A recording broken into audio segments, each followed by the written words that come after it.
question is, why should Christians not accept millions of years? Well, first of all, Scripture is very clear that the world and the universe are in the ballpark of 6,000 years, a little more than 6,000 years old.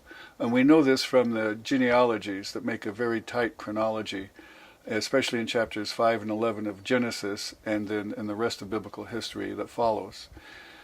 So if the individual wants to say that they are following Scripture, believe in Scripture, then that is a very finite time limit for the age of the universe.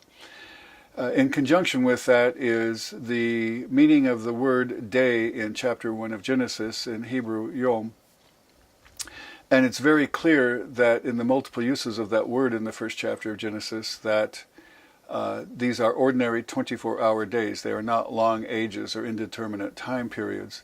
And the reason for that is when you look everywhere else in the Old Testament, whenever the word yom is used and it is accompanied by the modifier or qualifier of the use of a number, the use of the phrase morning and evening, or the word morning or evening, or the word night, with any of those qualifiers, every single time the word day means a 24-hour day. Now it can mean an indefinite period of time, such as in the day of Noah, in a period of time there. Not specifying 24 hours. But in that case, there is no qualifier.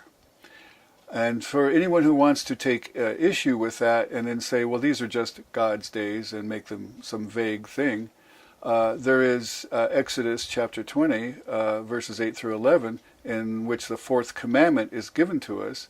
And it said that God made the earth and the heavens and the seas and everything in them, and then rested on the seventh day, and then gives the command for us to keep the Sabbath holy. And so he is writing that letter those letters to people to work 6 days and to rest one, as in the example that he gave us in the first chapter of Genesis.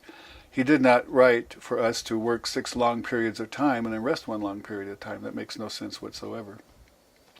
So unless you want to start chopping up Scripture and remove the fourth commandment and other parts of Scripture, it's very clear that these are 24-hour days and that this is a 6,000 plus time period since the creation of the universe. That's from the scriptural end of the answer. The scientific end, there are many limits to the age of the universe. For example, the accumulation of mutations in the human genome are occurring at such a rate that we cannot possibly have been in existence many tens of thousands of years or hundreds of thousands of years in the past. We already would have mutated out of existence. That's just one more limiting factor. There are many others. The geological record is misinterpreted because of circular reasoning and assumptions by secular evolutionists and also theistic evolutionists, because they're trying to allow for enough time for the improbability and actually the impossibility of evolution to occur. But it's all based on assumption and circular reasoning. There is no scientific basis for long ages, and there are no scripture verses whatsoever that even hint at long ages. And so why is this an important issue? It's because the authority of Scripture is at stake. What is magisterial? In other words, what are you putting above? Are you putting Scripture above science or science above Scripture? And when I say science, I'm talking about man's interpretation of the evidence, which is really evolution and not science.